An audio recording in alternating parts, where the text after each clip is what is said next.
Hello guys, आज हम बात करते हैं रेस्पिरेशन इन प्लांट, यानी कि जो श्वसन क्रिया होती है, जो सांस लेने की जो क्रिया होती है वो हमारे प्लांट करते हैं या नहीं करते हैं। तो यही बात डिस्कस करेंगे इसी वीडियो में, और ये भी देखेंगे कि हमारा जो प्लांट होता है अगर रेस्पिरेशन करता है तो किस किस के ज़रिए करता है, और जैसे कि रूट होते हैं, स्टेम होता है और लीव्स होती हैं, इनके भी ज़रिए क्या ये कर सकता है। ये सारी बातें डिस्कस करेंगे इसी वीडियो में, और बने रहिए आप वीडियो के एंड तक।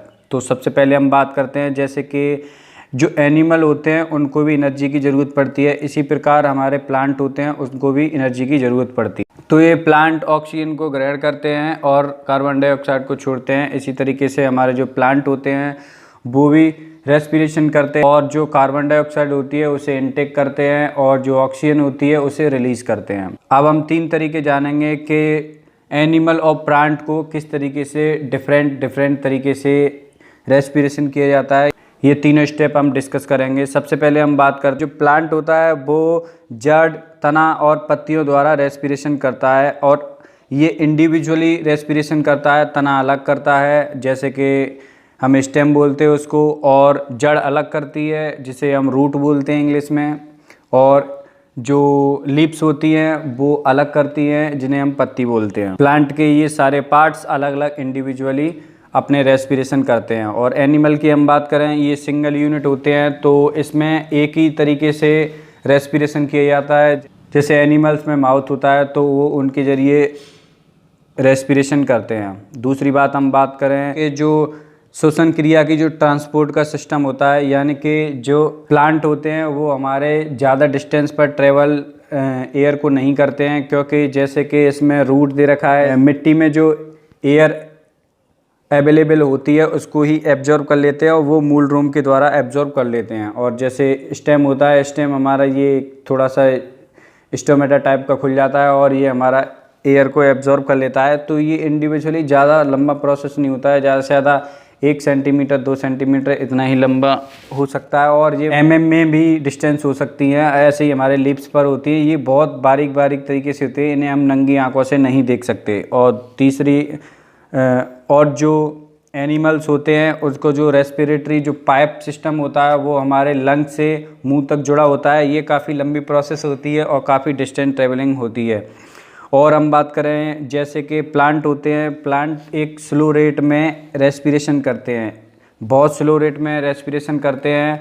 और जो हमारे एनिमल होते हैं उनको ये घूमते फिरते हैं तो इनको एनर्जी की ज़्यादा ज़रूरत पड़ती है, तो ये हमारे बहुत तेज़ी से रेस्पिरेशन करते हैं और काफ़ी मात्रा में एयर का रेस्पिरेशन करते हैं, इनटेक और आउटटेक। अब हम बात करें, प्लांट जो होते हैं वो ऑक्सीजन डिफ्यूजन के जरिए इनटेक और आउटटेक करते हैं। अब हम बात करते हैं रेस्पिरेशन इन रूट, यानी कि जो रेस्पिरेशन का सिस्टम होता है वो रूट के द्वारा किस तरीके से होता है। कि जो रूट का जो अंदर का जो पार्ट होता है उसमें मिट्टी के अंदर पार्ट होता है, मिट्टी के अंदर अवेलेबल होती है हमारी एयर, और एयर अवेलेबल होती है तो उस एयर में ऑक्सीजन भी पाई जाती है, तो उस ऑक्सीजन और कार्बन डाइऑक्साइड दोनों ही पाई जाती है। तो रूट हेयर का जो लास्ट वाला जो पार्ट होता है उसको हम मूल रूम बोलते हैं हिंदी में, और ये डिफ्यूजन के जरिए इस कार्बन डाइऑक्साइड को इनटेक करता है और ऑक्सीजन को रिलीज़ कर देता है।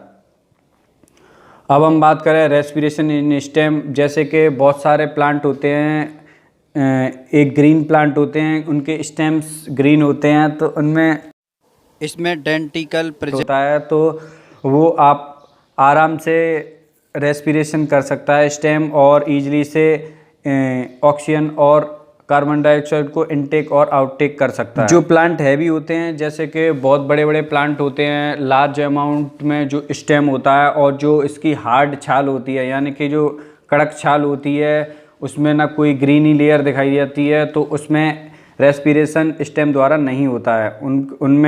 उन प्लांटों में रेस्पिरेशन केवल लीव्स के जरिए और रूट के जरिए ही होता है। अब तीसरी हम बात करते हैं रेस्पिरेशन इन लीव्स, मतलब जो रेस्पिरेशन का सिस्टम जो होता है वो लीव्स में किस तरीके से होता है। तो सबसे पहले हम देखेंगे कि जो लीव्स का जो बॉटम वाला जो पार्ट होता है, एक होता है जो प्रकाश संश्लेषण की क्रिया करते हैं, जो कि अपर मोस्ट पार्ट होता है, धूप को लेते हैं और फोटोसिंथेसिस की प्रक्रिया करते हैं।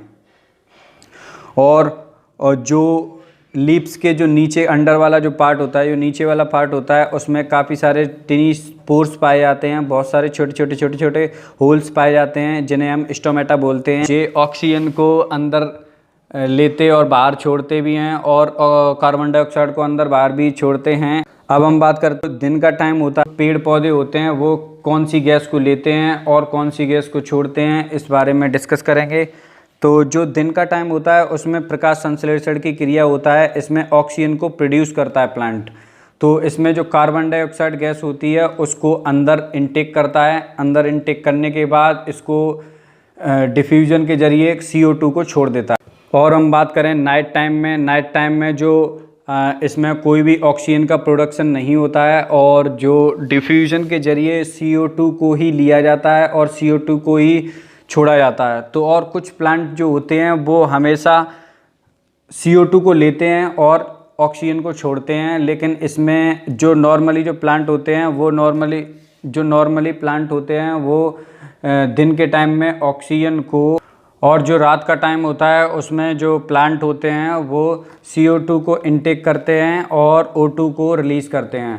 तो ये हमारे रात की प्रोसेस होती है, इसमें डिफ्यूजन के जरिए CO2 को छोड़ता है और ऑक्सीजन को लेता है, ये सारी प्रक्रिया होती है। और आप ऐसी इंटरेस्टिंग वीडियो को देखने के लिए आप बनी रहिए हमारे साथ। धन्यवाद।